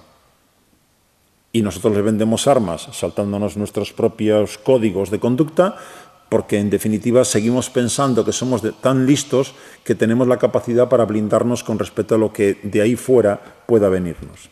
Y por tanto, como una señal más de ese enfoque, la política migratoria es una política de filtros, de obstáculos, de vallas. Si yo no tengo nada que perder, ponme la valla que te dé la gana. Ponme una valla de 10 metros, de 20, de las que quieras. No tengo nada que perder. Y además tengo la idea equivocada de que allí, al otro lado de la valla, está el paraíso, que me va a arreglar todos mis problemas. Y por lo tanto, desesperadamente intentaré llegar hasta allí, hasta ese paraíso, donde no voy a ser nunca tratado como un igual. Pero es que, aunque pille la quinta parte de lo que allí hay para los demás, esa quinta parte para mí es infinitamente superior a lo que podría aspirar aquí. Porque donde estoy, en el país que estoy, sea norte de África, sea Oriente Medio, sea África subsahariana o Sahel africano, no tengo ninguna posibilidad de llevar adelante una vida digna. Estoy siendo violado sistemáticamente en mis derechos por mi propio gobierno, estoy siendo abandonado y marginado por un Occidente, Unión Europea, potencias europeas que me colonizaron en su día, Estados Unidos acompañado, que obviamente me condenan a esa marginación. Aquí no tengo nada que hacer. Por lo tanto, buscaré o acepto ya la mala suerte que me ha tocado en esta vida, y si soy musulmán, por ir dándole más perfil al tema, pues acepto la mala suerte que Alá me ha dado de que me ha tocado vivir en la miseria, o si todavía estoy vivo, intentaré tener una vida mejor para mí y para los míos. Y me están diciendo que allí, al otro lado, no digo a 14 kilómetros, Gibraltar, no, digo a 0 kilómetros, al otro lado de la valla de Ceuta y Melilla, viven 7, 8 o 10 veces mejor que yo. Y por lo tanto, es un instinto natural humano el intentar mejorar la vida y satisfacer tus necesidades básicas y garantizar tu propia seguridad física. Ese es, por lo tanto, el mayor efecto llamada que hay hoy en el Mediterráneo, por encima de cualquier otro, es la brecha de desigualdad que hay entre el norte y el sur del Mediterráneo. Y nosotros, occidentales, somos corresponsables de esa brecha de desigualdad. Digo corresponsables, hay otros responsables, los impresentables gobiernos de la inmensa mayoría de esos países, pero nosotros somos corresponsables por lo que hemos hecho y por lo que seguimos haciendo hoy, negándole la posibilidad de una vida digna a esas personas y, por otro lado, apoyando a unos gobernantes que son impresentables, pero que juegan en buena medida a nuestro juego, y a los cuales suministramos esas armas de las que hablábamos para que intenten en buena medida mantener el control. Luego, en relación con esa situación, ¿qué hacemos con los que ya están aquí? ¿Qué hacemos con los que están viniendo? ¿Y qué hacemos con los que sueñan con venir algún día? Con los que ya están aquí, ¿durante cuánto tiempo vamos a llamar a una persona inmigrante? No, mire, que llevo aquí 20 años, que no soy un inmigrante, que no llegué por la mañana, que yo ya he nacido aquí, ya me he educado aquí y trato de tener mi futuro aquí. Y sin embargo usted me sigue llamando inmigrante, pues no sé cuándo va a dejar ya de llamármelo. Y sin embargo mantenemos ese tipo de enfoque. Por lo tanto, para los que están aquí, hay quienes se les ocurre, recuerdo, tenemos un presidente del gobierno que cuando era jefe de la oposición dijo en el Parlamento, yo quiero vivir en un país normal. Y yo decía, por favor, no, o sea, yo no quiero vivir en un país normal, no me fastidies. O sea, vivir en un país normal es no comer 3 veces al día, vivir en un país normal es no estar alfabetizado, no tener medios de comunicación independientes, no poder hablar libremente de lo que se te pasa por la cabeza y no poder moverte libremente. Eso, en este planeta, es normal. Lo anormal es lo nuestro. Lo nuestro es lo normal. Por lo tanto, yo quiero vivir en un país anormal y me gustaría que otros vivieran en esa misma anormalidad, pero no es el caso en términos generales cuando vemos cómo las brechas de desigualdad, nos dice la OCDE, el Club de los Países Desarrollados, de los 34 países del mundo desarrollados entre los cuales estamos, nos dice que en el año 2016 se registró la mayor brecha de desigualdad de toda la historia desde que se toman datos en este planeta, entre los que tienen y los que no tienen.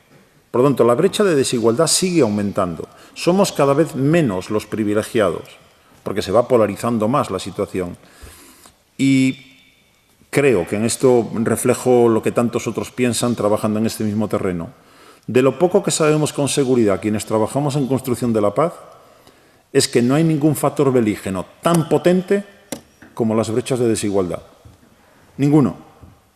Es decir, lo que alimenta la violencia en la inmensa mayoría de los casos, tiene que ver con factores sociales, políticos y económicos que determinan brechas de desigualdad entre los que tienen y los que no tienen, dentro de un mismo territorio nacional y a escala regional y a escala global. Por lo tanto, vivimos en un mundo donde aumentan las brechas de desigualdad, no se reducen. Por lo tanto, aumenta la probabilidad de que esa situación derive en estallidos generalizados de violencia. Bien, quien decía que quería vivir en un país normal nos plantea a veces las cosas para los que ya están aquí como el uso y la costumbre. Aquí siempre se ha hecho así. Luego, lo del aquí siempre se ha hecho así, ¿puede ser el aquí siempre se ha hecho así la base de la convivencia entre distintos en un mundo globalizado? Desde mi punto de vista, no. Está claro que vivimos en un mundo globalizado. Está claro que hay millones de personas que nunca habían soñado con salir de su aldea y hoy pueden viajar de un continente al otro y que tenemos medios de comunicación que nos permiten saber qué pasa en tiempo real en cualquier otro rincón del planeta. Por lo tanto, la globalización significa más flujos de población, más necesidad de buscar fórmulas de convivencia entre distintos. Y es eso lo que tendríamos que trabajar. Luego, para hacer eso, me parece que el uso y la costumbre, el siempre se ha hecho así, nos sirve de poco. El uso y la costumbre, vale, pues no, es que aquí siempre se tiró la cabra del campanario. Pues estamos buenos. Es decir, pensemos que Ceuta y Melilla, más de la mitad de la población de Ceuta y Melilla tienen carnet de identidad español. Más de la mitad. Hasta esta década, en Ceuta y Melilla, la fiesta del Cordero no era fiesta local. Era la fiesta de la Virgen del no sé qué, no me sé cuál era. No, mires que más de la mitad de la población es de identidad musulmana y para ellos la Virgen del no sé qué no le dice nada y la fiesta del Cordero es una fiesta fundamental. ¿Va contra algún derecho humano que esa fiesta sea una fiesta local para una ciudad donde la mayoría de la población es de identidad musulmana? Nos quita lo que es, bueno, iba a decir, nos quita la pureza, es que hablar en España de pureza de raza me suena un poco extraño, pero en fin, hay quienes hablan de es que vamos a perder nuestras señas de identidad. Concretamente, ¿cuáles? ¿Las visigodas? No sé, pero bueno, hay gente pato, que decía el maestro. La cuestión es, por lo tanto, entender que solo la Declaración Universal de Derechos Humanos puede ser la base de la convivencia entre distintos. Y, por lo tanto, lo que atenta a la Declaración Universal de Derechos Humanos, sí. No, es que en mi pueblo la ablación de clítoris se viene practicando desde siempre. Pues lo siento, pero es que aquí eso atenta contra un derecho humano y por lo tanto no. No, es que casar a la niña, pues no, mire, es que eso atenta contra un derecho humano. Por lo tanto, no es consentir limbos jurídicos, es aplicar derechos humanos, la Declaración Universal de Derechos Humanos, íntegramente. Pero claro, es que eso lleva acompañado algunas cosillas, porque eso significa también conceder derechos políticos. Eso significa también igualdad de salario a igualdad de trabajo. En fin, esos pequeños detalles que a veces nos olvidamos cuando hablamos de derechos humanos, parece que hablamos solamente de cuestiones muy etéreas y son muy concretas. Por lo tanto, ahí tenemos una asignatura pendiente para los que ya están aquí. Para los que están llegando. Para los que están llegando, lo que hace la Unión Europea es firmar acuerdos, por ejemplo, con una tal Turquía, a la que le hemos dado ya 3.000 millones de euros y este año le acabamos de dar otros 3.000 millones para que nos hagan el trabajo sucio. Es decir, para que frenen en sus fronteras a los desesperados sirios, afganos o iraquíes que tratan de escapar del conflicto violento. Y, por lo tanto, a un país como Turquía, ahí nos encontramos metidos, a veces tenemos que forzar un poquito las cosas. A nivel internacional tenemos la Convención del Estatuto de Refugiados de 1951. Todos los países de la Unión Europea han firmado ese estatuto. Turquía también lo ha firmado. Pero Turquía lo firmó con una nota a pie de página, solo para ciudadanos europeos. Estábamos en 1951. Ciudadanos europeos, final de la Segunda Guerra Mundial, gente que todavía se movía por ahí. Por lo tanto, Turquía no se siente comprometida formalmente, no se está comprometida por atender a refugiados que vengan de otros sitios. Claro, nosotros, Unión Europea, no podemos expulsar formalmente a refugiados que tratan de entrar en nuestra casa si no es para devolverlos a un país seguro, se llama así, país seguro. Hemos declarado que Turquía es país seguro. Un país que ha firmado con esa nota a pie de página, por lo tanto no está comprometido con atender y proteger a esos refugiados, y un país que ha disparado directamente a refugiados sirios que han intentado cruzar la frontera para escapar del conflicto. pero lo hemos declarado país seguro y, por lo tanto, ya a partir de ahí hemos abierto la puerta a que, bueno, ya Turquía lo hace. Mirad, en la Unión Europea se ha tomado a España como ejemplo, en este terreno, en los que están viniendo. Y eso es tremendo. Es decir, cuando la embajadora búlgara visita Ceuta y Melilla y expresa sus alabanzas al ejemplo español de cómo estamos tratando el tema de Ceuta y Melilla, eso hay que hacérselo mirar, porque evidentemente preocupa. Y cuando la Unión Europea ha tomado el ejemplo de España con el Plan África 1, Plan África 2 y ahora se va a discutir el Plan África 3, que consiste básicamente en dar dinero a gobernantes impresentables en Senegal, Mauritania, Malí, Níger y otros países para que sean ellos los encargados de evitar que las pateras o lo que sea venga para acá. Es decir, se trata de, la señora Merkel lo ha hecho hace unos meses, ha hecho una gira por el Sahel africano con la chequera y ha ido entregando cheques a cambio de, y usted acepta todo lo que yo le envíe repatriado y usted pone medios y yo le voy a dar asistencia técnica, y tenemos patrulleras de la Guardia Civil también en Mauritania y en Senegal, para echar una mano para que sean ellos los que se encarguen en primera instancia de frenar esos flujos migratorios, da igual si socioeconómicos, refugiados o cualquier otra figura. Ese es el modelo que estamos aplicando para los que vienen, lo cual significa que alguno tendrá familiares que en su día tuvieron que emigrar a Alemania, a Argentina o donde fuera. En mi caso, en fin, cada uno es de donde es, soy gallego, por lo tanto, familia emigrante, tengo todo lo que hace falta. Cuando mi abuelo se fue de una aldea gallega a Alemania, se fue con un contrato y se fue en un tren. Y en cambio ahora, obviamente no tenía ninguna ganas de irse a Alemania. Hay algún sociólogo español que ha dicho que es que los gallegos tenemos espíritu aventurero. Y, en fin, puedo asegurar que mi abuelo quería beber ribeiro, hablar gallego y estar con su gente en su aldea. Pero, en fin, para eso hay interpretaciones. La cuestión es, a lo que voy, es que hoy en día, en contra de todos los instrumentos del derecho internacional, en contra de lo que dice el Estatuto de Refugiados de 1951, estamos obligando a esa persona que trata de escapar de la violencia a que tenga que llegar hasta aquí, a mi territorio llamado España, para presentar la solicitud de asilo. ¿No habíamos quedado que las embajadas y los consulados son territorio nacional? ¿Por qué esa persona no puede ir al consulado español en, me da igual la ciudad que sea, de por ahí y presentar allí sus papeles? Porque a lo que lo estamos condenando es una aventura trágica en la que pone su vida en manos de mafias, que lo van a explotar, que lo van a violar, evidentemente, por el camino, en la medida en la que no tiene otra forma sino presentarse físicamente en el país en el que quiere pedir acogida. Estamos, por lo tanto, negando instrumentos, figuras que ya habíamos creado. Estamos desarmando el instrumental con el que contábamos para aspirar algún día a un mundo más justo, más seguro o más sostenible. Y, por lo tanto, los estamos condenando a pasar por las manos de mafias. Libia es hoy en día, obviamente, un ejemplo bien claro, pero para nada el único. Y sabemos, además, lo que supone ese tipo de travesías.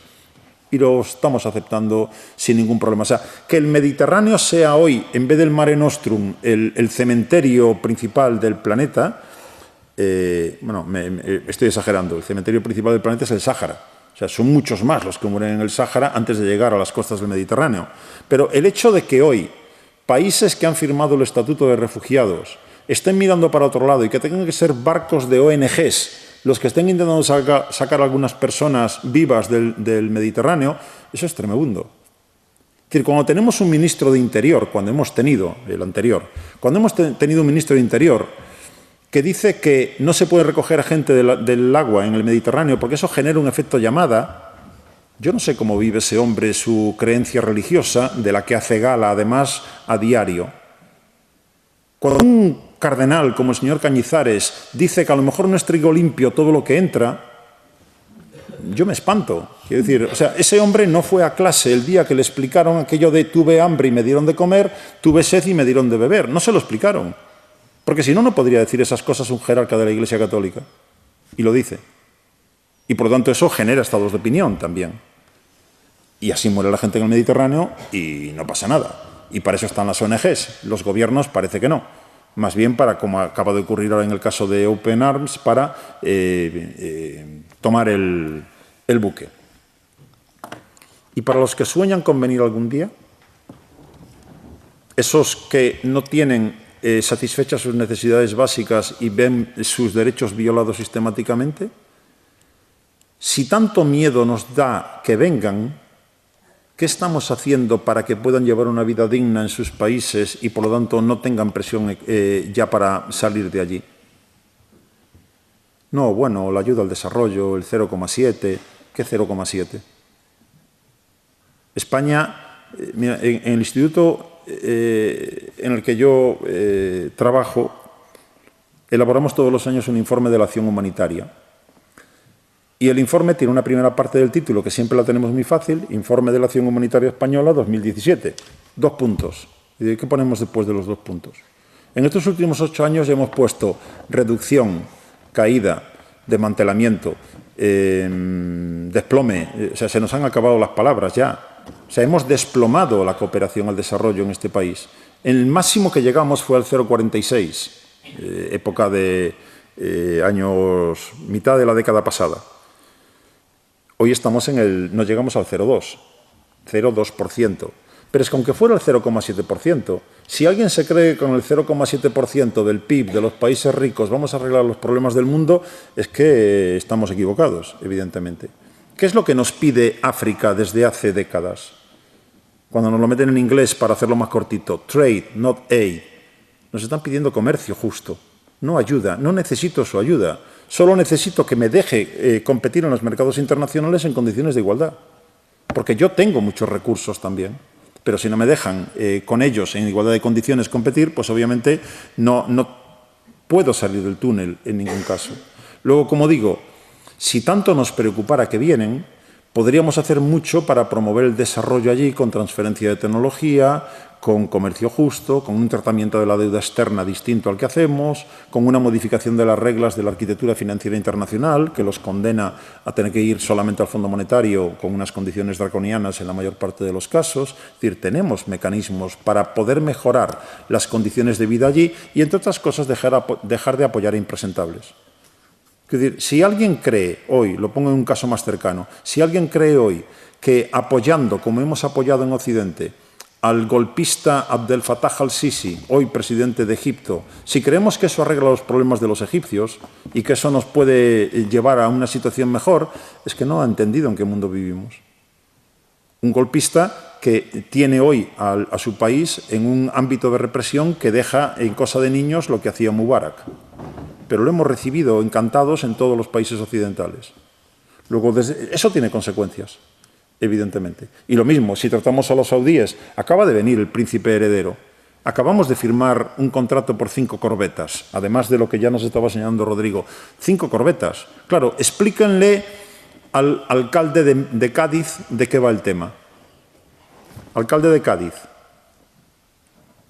que dice, cuando su propio partido a nivel nacional está diciendo al rey no vaya a Arabia Saudí a firmar esos contratos, el alcalde de Cádiz está diciendo, por favor, vaya usted, porque si firmamos los 5 corbetas, mi ciudad tiene vida económica durante los próximos 10 años, porque es de lo que vive Cádiz, de Navantia. Y si no fabricamos esas corbetas, pues nos comemos el acero porque no se lo vamos a vender a nadie. ¿De acuerdo? Luego volvemos otra vez al discurso por un lado y a la realidad, al pragmatismo por el otro lado. Y en esas contradicciones vivimos continuamente. Digo para terminar, el asunto está en que no es que el problema sea que vengan. El problema real es que no vengan. El problema real es que nuestras mujeres, España, país desarrollado, están trayendo al mundo 1,5 hijos por mujer en edad fértil. Y para que se mantenga la pirámide demográfica hacen falta 2,1. Y estamos en 1,5. Veníamos del 1,1, ¿de acuerdo? Por lo tanto, no es sostenible esta economía que tenemos. Por cada pasivo tiene que haber 4 activos para que esa cosa llamada estado de bienestar se mantenga. Y en este país llamado España tenemos 2,5 activos por cada pasivo. No es sostenible. Y por lo tanto no podemos pasar de esta situación a una sostenible de un día para otro. Luego, como parche, porque no es más que un parche, necesitamos que vengan.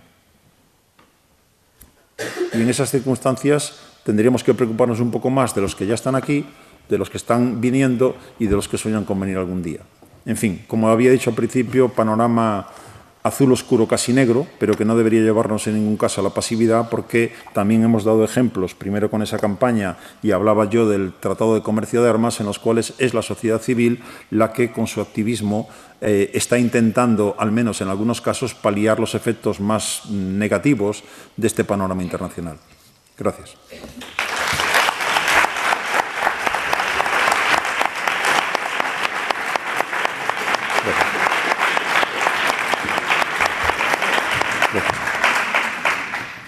Bueno, pues muchas gracias, Jesús, por esta conferencia tan informada, tan documentada, tan razonada y justificada. Yo creo que ahora es el momento en que podemos debatir y si alguno, por tanto, tiene alguna pregunta que hacer, puede hacerla. Buenas tardes. Muchas gracias por la disertación que usted ha hecho.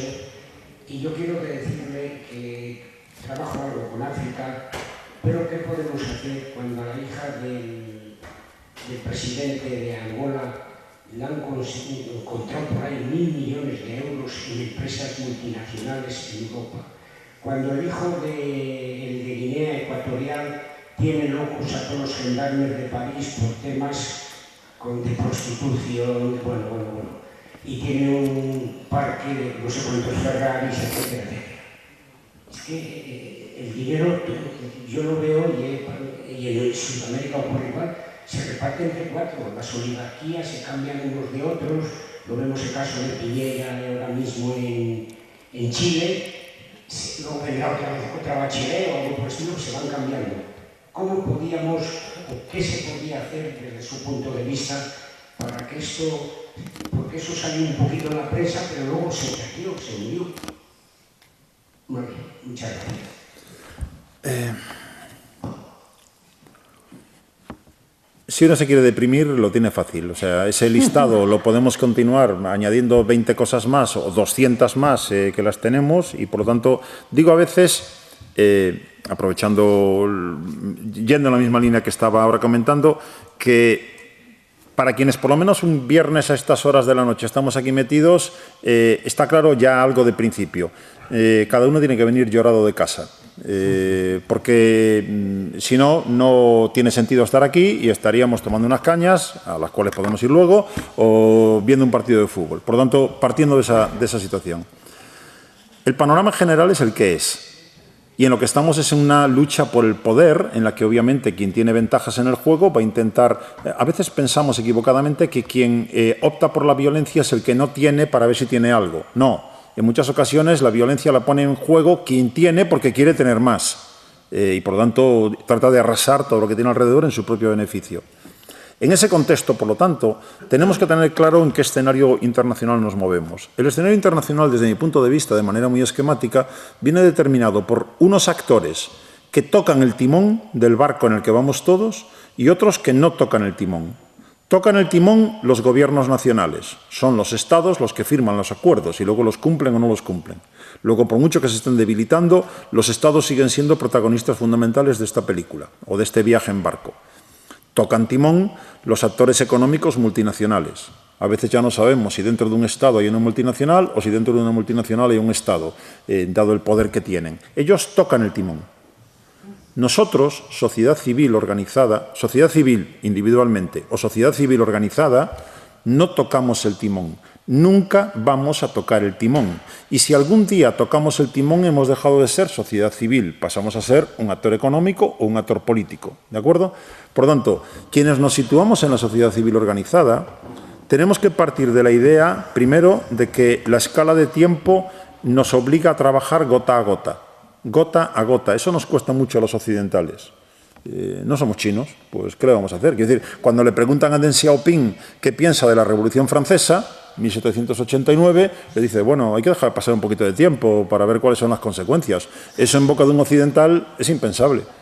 Porque nosotros difícilmente podemos aguantar la idea de que yo, con lo listo que soy, me meto en este tema y el tema me supera y cuando yo muera el problema sigue estando ahí. Bueno, pues es una cuestión de mentalidad nuestra, de esquemas mentales. Luego, desde esa perspectiva, tenemos que asumir que trabajamos gota a gota. Tenemos que asumir que trabajamos en los resquicios del sistema. Dado que no es un sistema perfecto, en los resquicios vamos entrando y sale una cosa que fuerza a una multinacional a no hacer no sé qué actividad. A lo mejor hundir una plataforma petrolífera en un sitio, o un buque que llevan al desguace lleno de amianto, un portaaviones francés, cuando está llegando a India, la campaña que han puesto en marcha unos cuantos hace que el portaaviones vuelva para atrás y no le dejemos allí la basura, en este caso concreto. O que los balones fabricados por niños esclavizados en India, Adidas, entienda que ha bajado la venta de balones y tiene que cambiar su forma de actuar, ese tipo de cosas. El Tratado de Minas Antipersona sale de una movilización de la sociedad civil organizada a nivel internacional y se han prohibido las minas antipersona. Y luego, estoy hablando de realidades, no trato de contentarnos a nosotros mismos, sino capacidades reales que hay en los resquicios del sistema. Luego, nuestra labor está muy clara. Todo el trabajo de la sociedad civil organizada se concreta en 3 cosas: asistencia, protección y testimonio. Habrá actores de esa sociedad civil que se preocuparán de dar agua al que no tiene agua. Y tienes trabajo para toda la vida.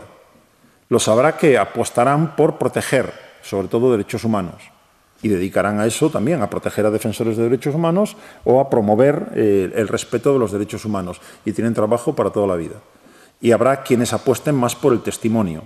Es decir, informar, sensibilizar y movilizar a la opinión pública en clave de incidencia política para que los que están tocando el timón, en lugar de moverlo para un lado, lo muevan para el otro, gota a gota, con muchas más insatisfacciones que satisfacciones. Ese es nuestro papel. Y, por lo tanto, en ese sentido decía lo de venir llorado de casa. Es decir, si quieres ser jefe de un Estado, no te metas en esto. Juega otro juego, es otra cosa.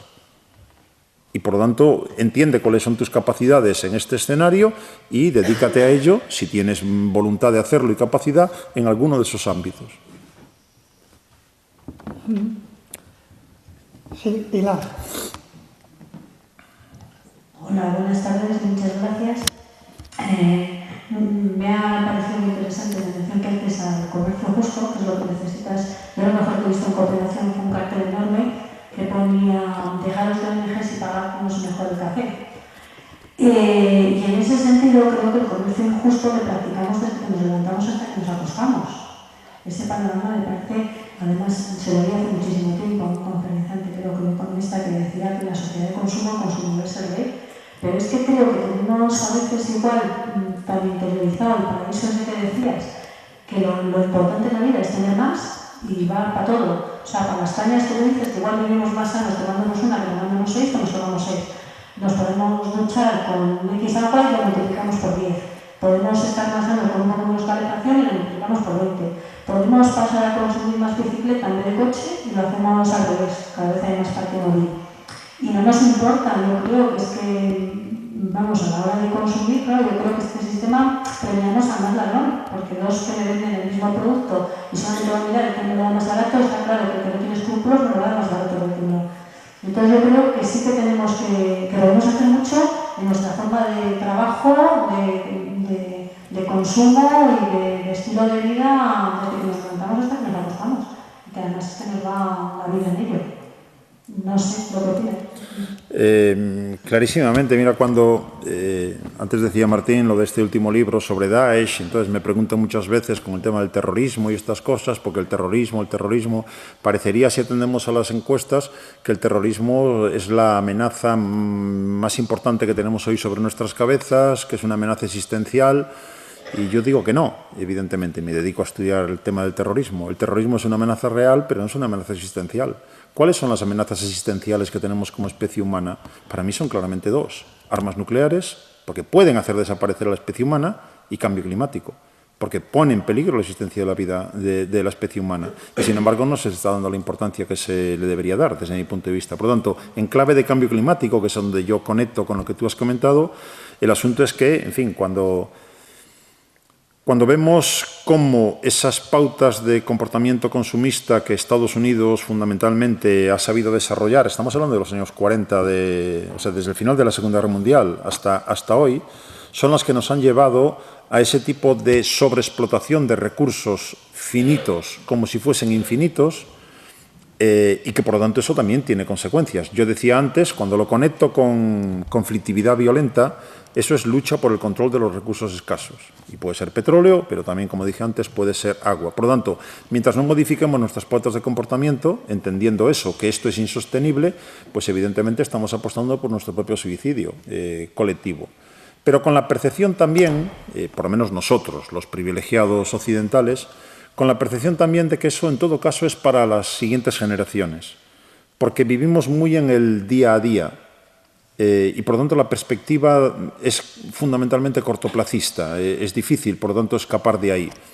Recuerdo lo que me parecía escandaloso en su día cuando uno de los spots publicitarios de la televisión que yo recuerdo haber visto hace ya unos cuantos años era lo de ¿todavía tienes un móvil de hace 4 años? Sí, ya, pero es que me funciona. Pero es que tiene 4 años. Entonces, quiero decir, si eso cala, y desgraciadamente cala, pues evidentemente eso tiene consecuencias, porque para fabricar el siguiente móvil hay que pillar coltán. Para pillar coltán hay que mantener reventado República Democrática del Congo, porque si no, no sacas el coltán de aquella manera, para que puedas luego poner esos precios que te permite vender millones de unidades de móvil. Y digo eso como tantos otros ejemplos. Luego, desde esa perspectiva, para mí es una cuestión otra vez de mentes, de trabajar mentes, y entonces volvemos a lo mismo. ¿Quién vende ese mensaje? Pues solamente sociedad civil organizada, mínimamente concienciada. Es difícil que te venda eso tu propio gobierno. Es difícil que te venda eso una multinacional. Por lo tanto, otra vez, es solamente gota a gota y boca a oreja cómo se pueden ir transmitiendo eso, porque eso no lo vas a encontrar reflejado como campaña interesante de ningún medio de comunicación generalista. Lo puedes encontrar en publicaciones especializadas, como conocerás seguramente. Luego, para mí, el tema ahí es muy complicado porque estamos en una carrera contra el tiempo. Es decir, mientras se está sobreexplotando los recursos a una altísima velocidad, la concienciación va a un ritmo mucho menor. Y quizás no lleguemos a tiempo para que se produzca el colapso de ese sistema. Esa es mi preocupación fundamental. Muchas gracias, Rodrigo, por la campaña que nos has estado explicando, y muchísimas gracias a Jesús también. Una conferencia, yo creo, muy tensa y que ha podido, yo creo, recorrer toda la situación de las personas ahora mismo que están viviendo fuera de su país sin quererlo. A ver, yo quería comentarte una cosa que a mí me está dando muchos dolores de cabeza, que son los idiotas que llegan al poder. Me refiero sobre todo ahora mismo en el Ministerio de Defensa y en el Ministerio de Educación. Tengo entendido que en los próximos planes de estudios se va a dedicar una parte a estudiar el ejército español, se va a aprender, no sé si existe el himno o no, pero bueno, la bandera, en fin, se está ahora promoviendo, cosa que yo nunca en mi vida me imaginaba que iba a poder mover esto, se está promoviendo la educación de la guerra en los chavales. ¿Qué se puede hacer ahora mismo con eso?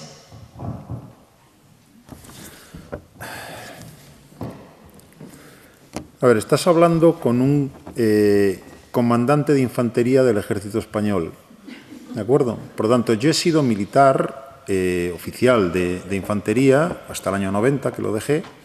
Por lo tanto, el tema me suena un poco y evidentemente puedo colocarme como eso, como un antiguo comandante y hablar de una manera, o puedo colocarme como lo que soy, más allá de ese periodo, para decirlo de otro modo. Por lo tanto,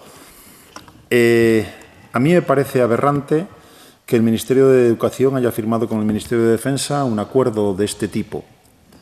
No porque no haya que generar sentimiento de pertenencia a una comunidad nacional y que dentro de ese sentimiento de pertenencia pues puedas incluir lo que te parezca más adecuado. No tienen ese problema en Francia, por ejemplo, porque la bandera no es cuestionable, aquí lo es, y tantas otras cosas. Tenemos la suerte de que el himno no está cantado hasta que la señora esta se ha puesto a cantarlo, pero en principio eso está casi es una ventaja, porque uno por dentro puede cantar lo que le dé la gana mientras suena esa música. Luego, la cuestión es que Lo pongo en términos muy concretos. Aquí había una cosita que se llamaba educación para la ciudadanía. Y eso se ha quitado de la circulación. En esa educación para la ciudadanía, ¿en qué términos lo planteo? ¿Valoras o no valoras poder hablar de lo que quieres, poder moverte libremente por la noche y poder comer 3 veces al día? Si lo valoras, eso es el resultado de que esta comunidad llamada España ha conseguido construir junta. Y si lo valoras y te das cuenta de en qué mundo vives, puedes entender que pueda haber alguien que quiera echar eso abajo y que pueda haber alguien que intente dominar ese territorio y esa comunidad en otro camino. Y para eso, en el mundo real en el que vivimos, sigo necesitando un instrumento de disuasión máxima que se llama Fuerzas Armadas. Luego yo sigo necesitando Fuerzas Armadas en este mundo, para lo que tienen que hacer. No para dedicarlas a sacar a gente de un incendio o para sacarlas para echar una mano si otro prestige se hunde. Para eso está Protección Civil, no las Fuerzas Armadas, con lo cual las utilizamos mal. Las utilizamos mal para que así la opinión pública, recuerdo a mi vecino de enfrente, estas Navidades lo sacaron de la A6 cuando dejaron allá gente por la noche y cuando llegaron los chicos de la Unidad Militar de Emergencias aplaudieron. Seguramente si yo estuviera allí metido también aplaudiría, pero soy un crítico absoluto de la Unidad Militar de Emergencias. Yo no he estado 5 años en una academia militar para apagar incendios o para rescatar a gente de una nevada. No, para eso está Protección Civil. Pero haciéndolo de ese modo, la opinión pública dice, ah, mira, pues el ejército sirve para algo, saca gente de las carreteras. Pero estamos desvirtuando aquello para lo cual debería. Y si no estamos convencidos de para qué queremos un ejército, dediquemos todos los bomberos y a la Protección Civil y dejémonos de tener ejército. Luego, si no tienes capacidad para explicar a tu opinión pública madura de, mire, en el mundo que tenemos hoy necesitamos un ejército de estas dimensiones, de estas características, etcétera, olvídate. Si además de eso ocurre que no hay mucha gente que quiera ir a esas Fuerzas Armadas por las condiciones profesionales y salariales que le ofrecen, pues si empiezas a trabajártelo cuando tienen la mente todavía muy abierta a lo que les pueda entrar, estás buscando reclutas por un camino equivocado. Y eso es lo que se está buscando en este caso, entre otras cosas. Además de alimentar un nacionalismo español que me parece nefasto, como cualquier nacionalismo del planeta, me da igual de donde sea, no hay ningún nacionalismo, para mí, son opiniones, estamos entrando ya en terrenos que no tienen que ver con la conferencia, todo nacionalismo es excluyente. Todo nacionalismo es excluyente. Hay un nosotros y un ellos. Y desde ese punto de vista, para mí el nacionalismo no corresponde a este siglo XXI, sino al cosmopolitismo. Es decir, yo tengo intereses comunes con otros seres humanos. Y el azar de haber nacido aquí en vez de allí no hace de eso que sea ni más guapo, ni más listo, ni más bueno. Quien quiera hacer de ese azar su seña de identidad primaria, allá cada uno, pero eso genera exclusión. Y el nacionalismo manipulado genera violencia. Y yo estudio conflictos violentos y lo veo una vez detrás de otra. Los otros son los culpables de mis males. Digo todo esto porque todo eso está en ese intento de crear otra vez tribu nacional frente a otros. Luego, no deberíamos tener reparo en ofrecer una educación en valores, educación para la ciudadanía, que incluya, incluso, no es que yo lo sienta, pero recordemos que hubo una época de aquello de ese español el que no puede ser otra cosa, ¿de acuerdo? Luego, que puede incluir hasta el orgullo de ser español, ¿vale? Trabájate ese orgullo con una sociedad, con algo por lo que merezca la pena movilizarse. Y eso puede incluir valores que acaben asumiendo que unas Fuerzas Armadas son necesarias. Pero no me trabajes eso para conseguir reclutas por una vía alternativa. Y eso es, desgraciadamente, lo que está ocurriendo en buena medida. Por lo tanto, me parece nefasto.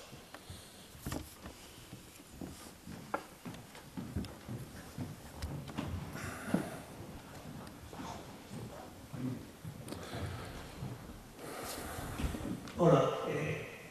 Yo quería preguntarle sobre un instrumento que yo veo que yo vi que funcionaba y que no veo que se esté utilizando. Es que hace como 7 años ya el gobierno de España, el mismo gobierno de España, ha firmado la Convención de los Pueblos Indígenas. Entonces, de los pueblos indígenas.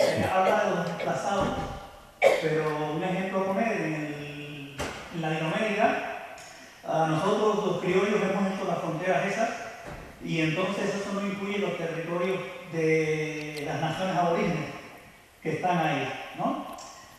Entonces, el acuerdo de España es con los pueblos aborígenes, no es con los gobiernos criollos, que como usted mismo ve los nombres de los presidentes son gallegos, son vascos, son de diferente, ¿cómo se dice?, origen aquí peninsular.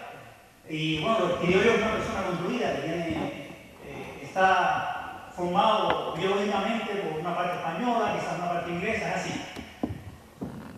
Los documentos están aquí, en el archivo de Simancas, en los archivos de España, y esos archivos están siendo cada vez más digitalizados, ¿no? Que no es difícil ya encontrarlos.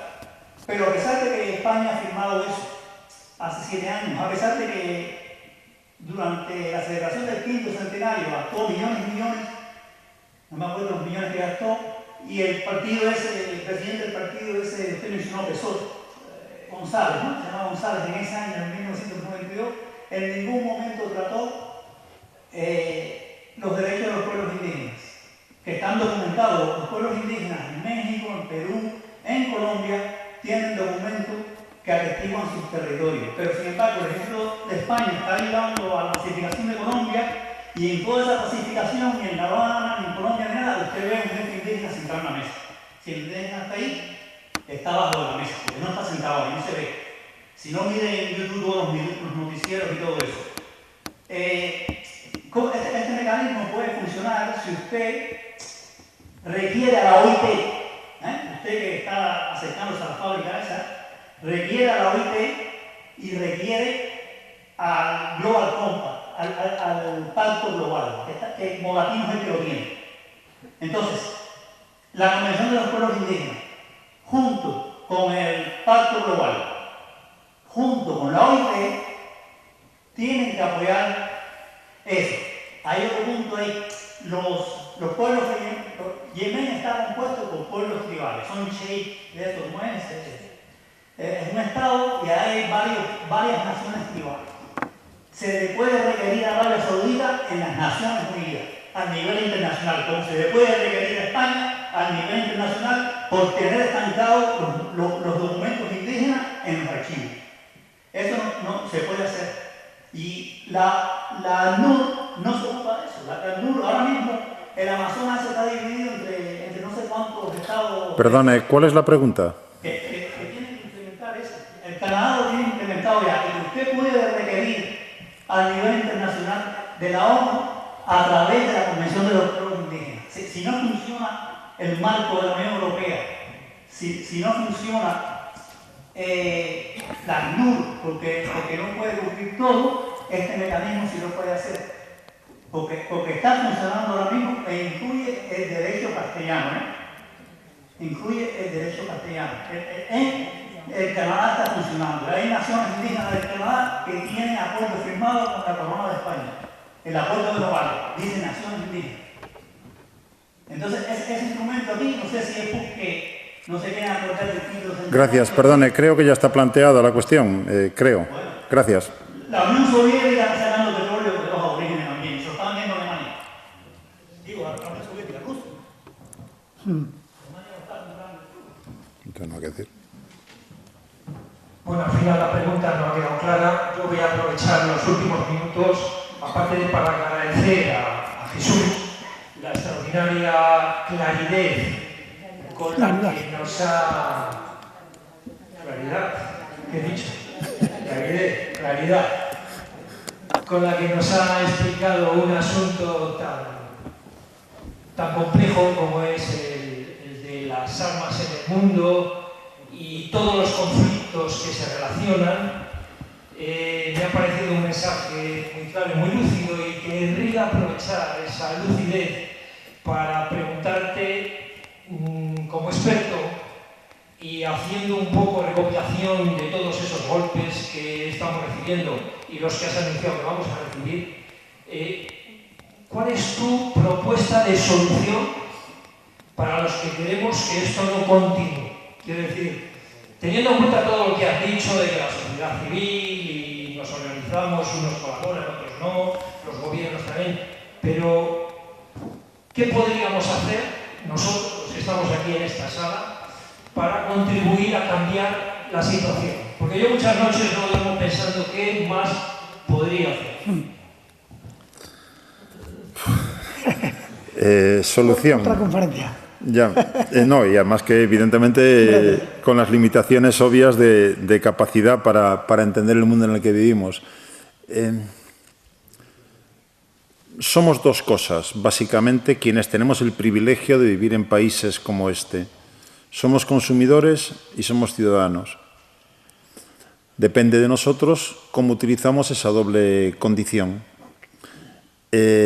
Como consumidores, se trata de saber si te da igual de dónde viene el producto que estás consumiendo o no, y por lo tanto qué nivel de concienciación tienes como consumidor, contando con una cosa previa. Doy un paso para atrás.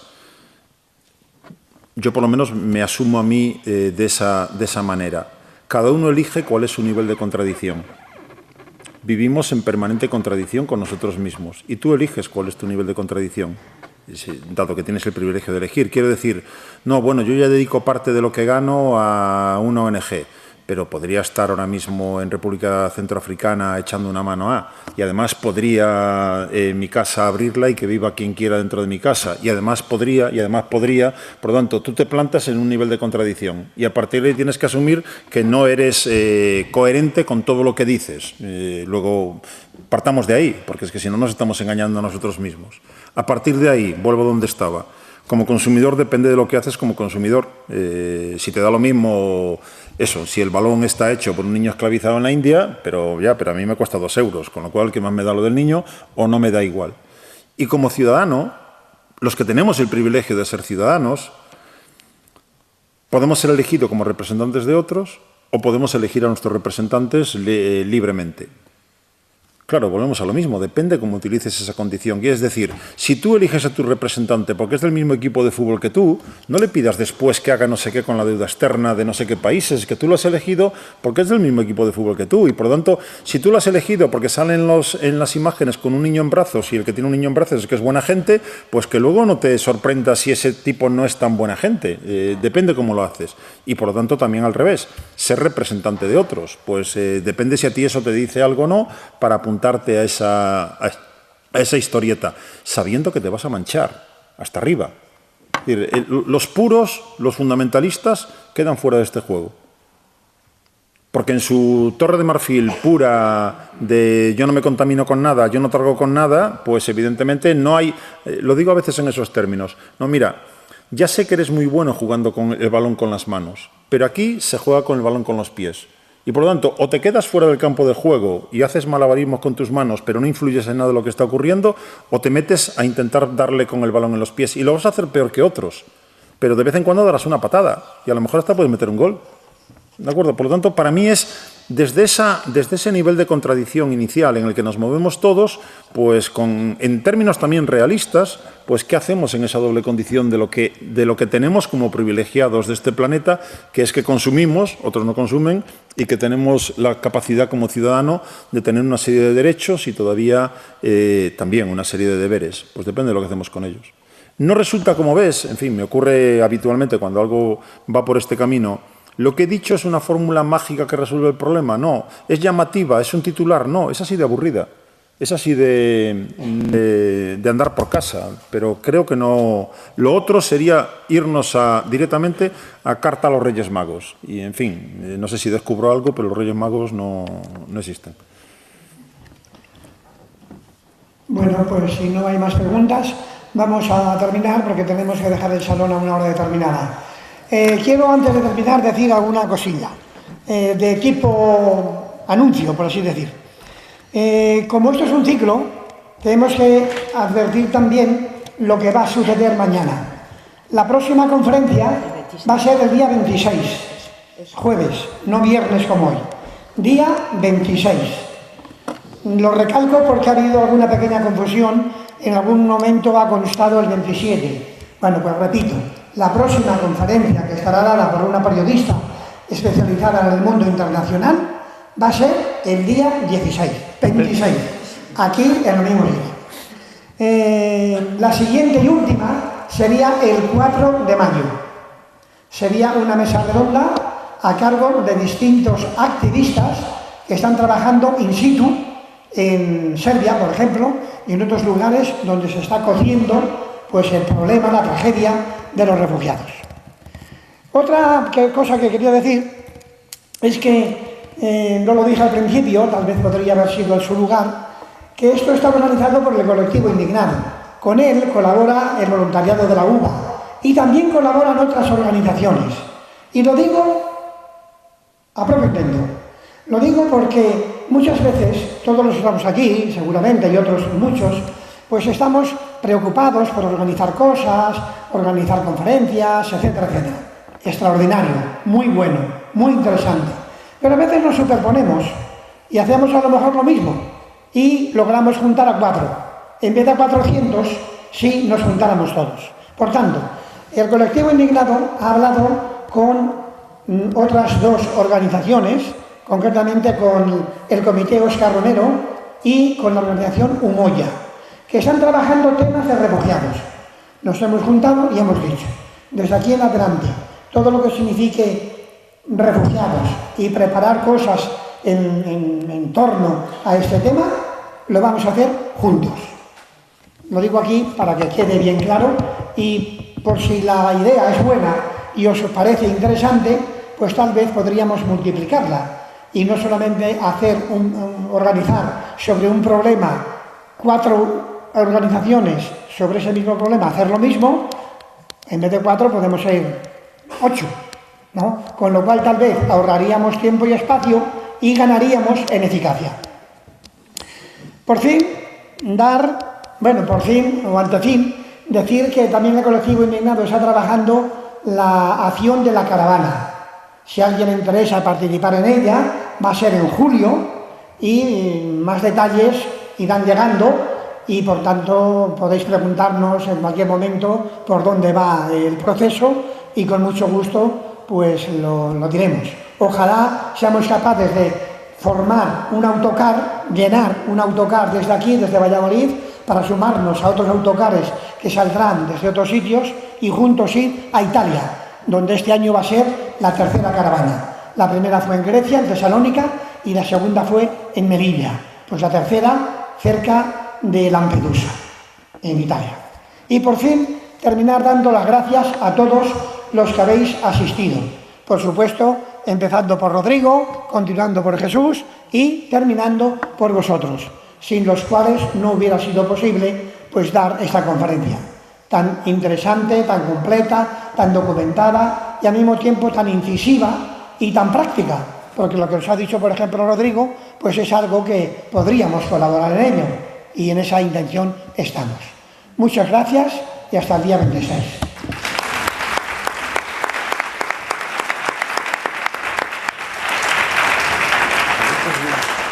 Bueno.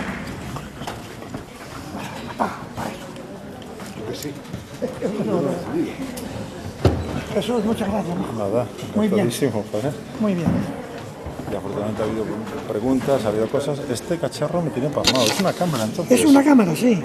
Que capta lo que hemos dicho, la imagen y la voz. Y lo tienen por ahí y eso es lo que vamos a divulgar. No, viene muy bien, claro.